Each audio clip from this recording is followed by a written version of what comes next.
Praise the Lord. Welcome to journey with Jesus. ప్రియులారా, ఈరోజు మన ధ్యానాంశము లోకులతో స్నేహము పాపమా. అయితే లోకస్తులతో మనం స్నేహం చేయొచ్చా? ఒకవేళ చేసినట్లయితే దానికి ఏమైనా కొన్ని పరిధులు ఉన్నాయనేది మరి కూలంకషంగా ఈ వీడియోలో మనం డిస్కస్ చేసే ప్రయత్నం చేద్దాం. అయితే మొదటిగా లేఖన భాగంలోంచి ఒక వాక్యం చదువుతున్నాను.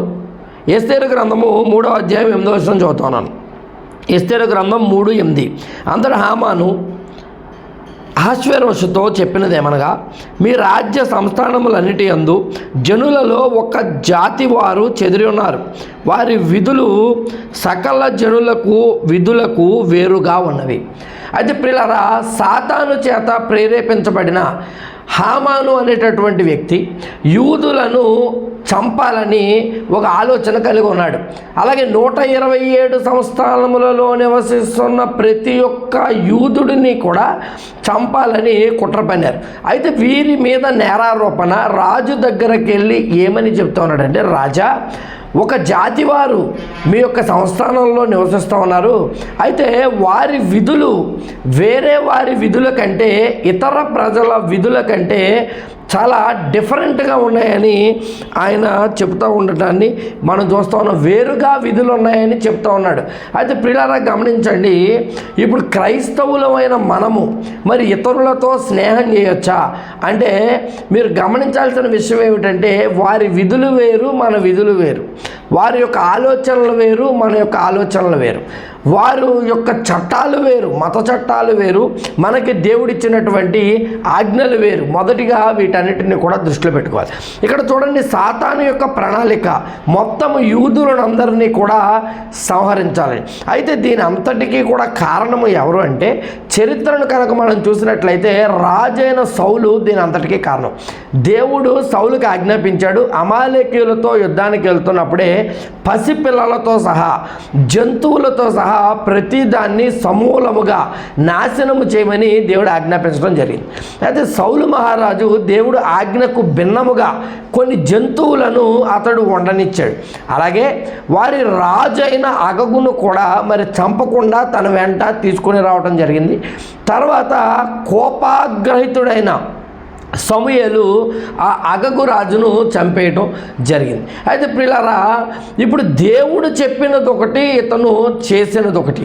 ఇక్కడ కనుక మనం చూసినట్లయితే హామాను ఎవరు అంటే, దానికి బైబిల్ ఏమని చెప్తా ఉందంటే, అగగీయుడైన హామాను అని అతని గురించి బైబిల్ రాసింది. అయితే అగగు సంతానం వాడు. అయితే ఎవరి అగగు? అమాలేకీల రాజు. ఏ రాజునైతే చంపమంటే వెంట పెట్టుకుని ఈ సౌలు తీసుకుని వచ్చాడో అతని పేరే అగగు. మరి పసిపిల్లలతో సహా దేవుడు వారిని ఎందుకు సంహారం చేయమని చెప్పాడంటే, చరిత్రలో ఇటువంటి అంశం ఒకటి పునరావృతం అవుతుంది అనేది దేవునికి తెలుసు. చరిత్రలో ఇటువంటి వాడిని సాతాను వాడుకుని యూదులనే లేకుండా కుట్ర పన్నుతున్న ఆలోచన దేవుడు తెలుసు. కాబట్టి పసిపిల్లలతో సహా ఆ సంతానం ఎవరు ఉండకూడదని మరి సౌలుకు దేవుడు ఆజ్ఞాపించాడు. అయితే సౌలు ఆ రకంగా చేయలేదు. అందుకే జరిగింది ఏమిటంటే, ప్రియులారా, చాలామంది బైబిల్ స్కాలర్స్ అభిప్రాయపడేది ఏమిటంటే, ఆ కాలంలోనే ఈ అగగుకు చెందిన భార్యలలో ఒక భార్య అప్పటికే గర్భవతిగా ఉంది. ఆవిడ మరి సౌలు ఈ యొక్క వలయము నుండి తప్పించుకుని వెళ్ళిపోయింది అని చాలామంది బైబిల్ స్కాలర్స్ అభిప్రాయపడ్డారు. అయితే విషయాన్ని కనుక మనం ఆలోచన చేసినట్లయితే, సౌలు యొక్క నిర్లక్ష్యం అనుకోండి, లేకపోతే అతడు దేవుడిచ్చిన ఆజ్ఞను తూచా తప్పకుండా పాటించడంలో విఫలమైన విధానం అనుకోండి, అగగు సంతానం వారు మిగిలిపోయారు. ఇప్పుడు ఆ సంతానములోనే హాగాగు అనే వ్యక్తి, క్షమించండి, అగగు అనేటటువంటి వ్యక్తి, హామాను అనేటటువంటి వ్యక్తి అగగు సంతానం నుంచి వచ్చి యూదులను ఇబ్బంది పెడుతున్న నామము ఇక్కడ కనిపిస్తుంది. అయితే ఇక్కడ ఏం చెప్తా ఉన్నాడు? వారి విధులు వేరు, మన విధులు వేరు. వారి ఆలోచనలు వేరు, మన ఆలోచనలు వేరు. వారితో కలవాల్సిన అవసరము లేదన్నట్టుగానే ఇక్కడ బైబిల్ మాట్లాడుతూ ఉండడాన్ని మనం గమనిస్తున్నాం. అలాగే 2వ కొరింథీ పత్రిక 6వ అధ్యాయం కనుక మనం చూసినట్లయితే, పౌలు గారు అక్కడ అవిశ్వాసికి విశ్వాసితో ఏమి పొత్తు, దుర్నీతికి నీతితో ఏమి పొత్తు, క్రీస్తుకు బెలయాలతో ఏమి పొత్తు, చీకటికి వెలుగుతో ఏమి పొత్తు అని ఆయన అక్కడ మాట్లాడుతుందని మనం చూస్తున్నాం. లోకస్తులతో మనకు సరిపడదు. ఎందుకంటే చాలామంది ఆలోచన చేస్తూ ఉన్నారు, లోకస్తులతో పోల్చుకుంటారు. వారు అలా చేస్తూ ఉన్నారు కదా, నేను చేస్తే తప్పేంటి, వారికి అన్నీ నడిచిపోతూ ఉన్నాయి కదా, మరి నేను ఆ రకంగా ఆలోచన చేస్తే తప్పేంటి, వారు లంచం తీసుకుంటున్నారు కదా, నేను తీసుకుంటే తప్పేంటి, ఇది చిన్న పనే కదా, అందరూ చేస్తూ ఉన్నారు కదా, నా ఒక్కడనే దేవుడు పట్టుకుంటాడా వంటి ఆలోచనలు చాలామంది ఆలోచిస్తూ ఉంటారు. అయితే వారు నరకానికి వెళ్ళిపోతారు. నువ్వు వెళ్ళిపోతావా?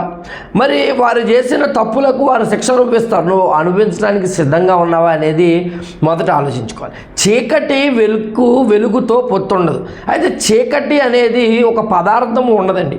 చీకటి అనేది ఎగ్జిస్టెంట్ ఫోర్స్ కాదండి. చీకటి అనేది నాన్ ఎగ్జిస్టెంట్ ఫోర్స్, అదొక పదార్థము కానే కాదు. మరి చీకటి ఎలా వస్తుంది అంటే వెలుగు లేకపోతే చీకటి. చీకటి అనేది ప్రత్యేకంగా ఏమి ఉండదు. మీరు ఒక రూమ్లో మరి ఒక బాగా వెలుతురుంది, ఒక లైట్ వెలుగు ఉంది, మీకు అక్కడ చీకటి అనేది ఉండదు. మీకు చీకటి కావాలంటే ఏం చేయాలి? చీకటి ఎక్కడి నుంచో రాదు. ఆ వెలుగును ఆఫ్ చేసేస్తే, ఆ బల్బును ఎప్పుడైతే ఆఫ్ చేస్తారో ఆ వెలుగును అప్పుడే చీకటి తాండవిస్తుంది అనేది మనం గమనించాలి. కాబట్టి యేసుక్రీస్తు ప్రభువు వారు మరి ఇంకొక మాట ఏం చెప్పారంటే, మీరు లోకమునకు వెలుగై ఉన్నారు అని చెప్పాడు. శత్రువులను కూడా ప్రేమించమని ఆయన చెప్పడం జరిగింది. లోకస్తులతో మనం స్నేహం చేయకూడదా? ఒకే సమాజంలో మనము నివసిస్తూ ఉన్నాం. ఏ భేషజాలు పోకుండా వారితో ఖచ్చితంగా స్నేహం చేయాలి, వారితో మంచిగా ఉండాలి. శత్రువులను కూడా ప్రేమించమని దేవుడు చెప్పాడు. వారికి కూడా మనము వెలుగై ఉండాలి. అయితే స్నేహానికి ఒక పరిధి అనేది ఉండాలి, ఒక బౌండరీ అనేది ఉండాలి. వారి విధులు మన విధులు కలిసిపోయే విధంగా స్నేహం చేయకూడదు.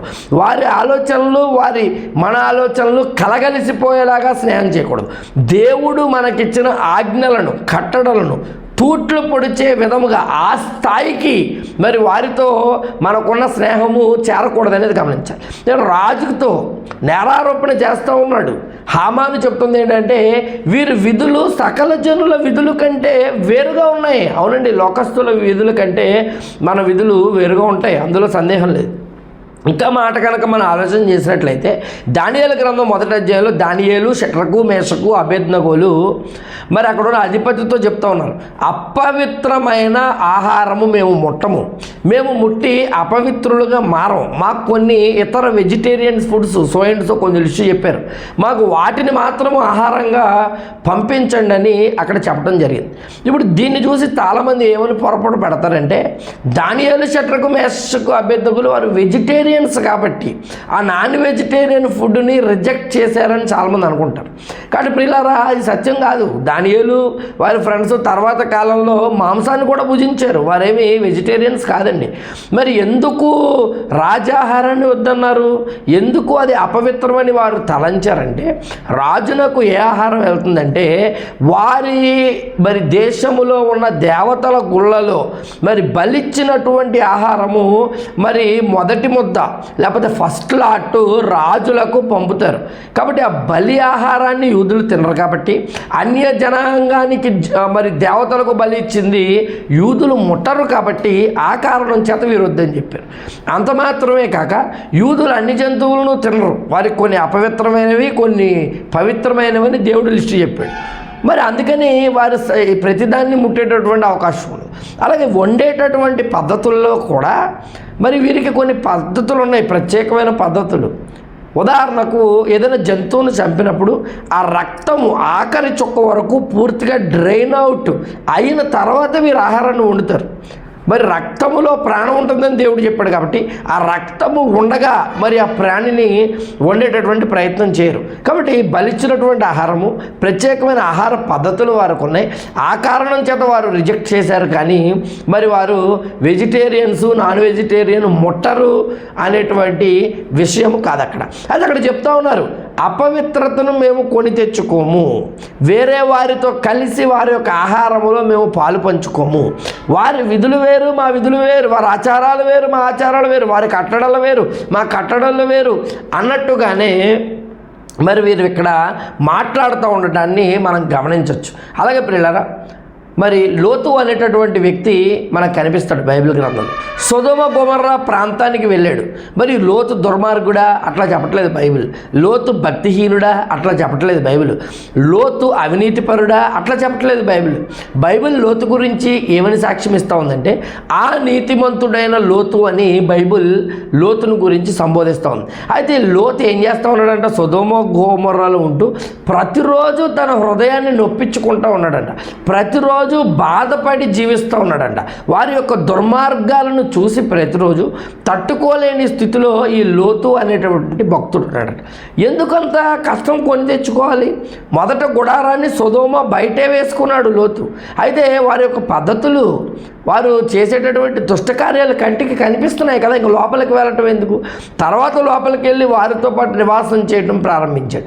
అప్పుడైనా వారి యొక్క దుర్మార్గత కంటికి కంటినట్టు తెలుస్తోంది కదా, అప్పుడైనా విడిచిపెట్టి వచ్చేయచ్చు కదా.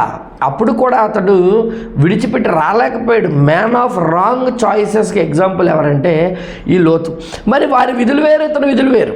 వారి భక్తి జీవితం వేరు, ఇతని భక్తి జీవితం వేరు. మరి వారి యొక్క ఆలోచన విధానం వేరు, వీరి యొక్క ఆలోచన విధానం వేరు. అయినప్పటికీ కూడా లోతు విడిచిపెట్టి రాలేకపోయాడు. ప్రియులారా గమనించండి. కాబట్టి లోకస్తులతో మనకి సాంగత్యం అవసరం లేదు. మరి లోకస్తుల విధులు వేరు, మన విధులు వేరు. మరి అలాగే మరి చెప్తా ఉన్నారు, చీకటికి అలాగే వెలుగుకు పొత్తు కుదరదు, అవినీతికి నీతికి పొత్తు కుదరదు. ఇంకా మనం చూసినట్లయితే విశ్వాసికి అవిశ్వాసికి కూడా పొత్తు కుదరదు. అలాగనే ఏం చేయాలి? వారిని ద్వేషించమని బైబిల్ చెప్తుందా? ప్రేమించమని చెబుతుంది. వారితో కలిసి ఉండొద్దని బైబిల్ చెప్తుందా? కలిసి ఉండాలి. అయితే నీ పరిధిని నువ్వు నిర్ణయించుకోవాలి, నీ బౌండరీని నువ్వు నిర్ణయించుకోవాలి. వారితో నువ్వు పెట్టుకున్న బౌండరీ ఏదైతే ఉందో దానికి అవడ దూరం ఇంకా యువతలే ఉండాలి తప్ప క్రాస్ చేసేటటువంటి ప్రయత్నము చేయకూడదు. నీ విశ్వాసము పాడవుతుందంటే కొన్ని కార్యాల ద్వారా దేవుడిచ్చిన ఆజ్ఞను కట్టడను నువ్వు తప్పాల్సిన పరిస్థితి ఏర్పడుతుందంటే ఖచ్చితంగా అంశాల్లో జాగ్రత్తగా ఉండాలి. మరి అన్యులైనప్పటికీ లేకపోతే లోకస్తులైనప్పటికీ వారితో స్నేహంగా ఉండాలి, కలిసిమెలిసి ఉండాలి, వారి మంచిని ఆకాంక్షించాలి. మరి వారికి ఎప్పుడు కూడా మంచి చెప్పే ప్రయత్నం చేయాలి. వారి మంచినే మనం ఎప్పుడు కోరుకోవాలి, అందులో సందేహం లేదు. కానీ మనం విశ్వాసము పాడయ్యే విషయాల్లో మాత్రము కొంచెం పరిధి విషయంలో జాగ్రత్తగా ఉండాలని బైబిల్ చెబుతుంది. ఒక మాట చదువుతూ ఉన్నాను ఆఖరిగా 12వ అధ్యాయం 18వ వచనం రోమపత్రిక 12వ అధ్యాయము 18వ వచనం చదువుతూ ఉన్నాను. శక్యమైతే మీ చేతనైనంత మట్టుకు సమస్త మనుషులతో సమాధానముగా ఉండుడి. ఏమని చెప్తా ఉన్నారండి ఇక్కడ పౌలు భక్తుడు రోమీయులకు పత్రిక రాస్తూ, అందరితో కూడా సమాధానంగా ఉండండి, మంచిగా ఉండండి, చక్కగా ఉండండి. ఇతరులతో స్నేహం చేయటంలో ఏ పొరపాటు లేదు. కానీ పరిధిని మాత్రము, ఆ బౌండరీని మాత్రం ఎక్కడ వరకు ఉండాలి అనేది ఖచ్చితంగా ప్రతి ఒక్క క్రైస్తవుడు సెట్ చేసుకోవాలి. ఇక్కడ హామాను సాక్ష్యం ఇస్తూ ఉన్నాడు యూదుల గురించి. రాజా, వారి విధులు సకల ప్రజల విధుల కంటే వేరుగా ఉన్నాయి, వారి యొక్క ఆలోచనలు వేరుగా ఉన్నాయనే ఇక చెప్పాలంటే ఇది నేరారోపణ కాదండి. నేరారోపణ అతడు చేస్తూ ఉన్నాడు, కానీ యూదుల గురించి అతడు ఇచ్చేటటువంటి సాక్ష్యము గొప్ప సాక్ష్యముగా దాన్ని పరిగణించాల్సిన అవసరం ఉంది. కాబట్టి సారాంశం ఏమిటంటే ప్రియులారా, అందరితో మంచిగా ఉండాలి, చక్కగా స్నేహపూరితంగా ఉండాలి. కానీ మన విశ్వాస విషయంలో అయితేనేంటి, దేవుడు మనకిచ్చిన ఆజ్ఞల విషయంలో అయితేనేంటి ఖచ్చితంగా ఒక బౌండరీ అయితే సెట్ చేసుకుని వారితో మనం ఉండాలనేది సారాంశం. ఈ వీడియో చూసిన ధన్యవాదాలు. లైక్ చేయండి, షేర్ చేయండి, వీడియో చూసిన కామెంట్స్ రూపంలో ప్రయత్నం చేయండి. మానక ఈ పరిచర్య కోసం ప్రార్థించండి. దేవుడు మన దేశంను దీవించును గాక. ఆమేన్.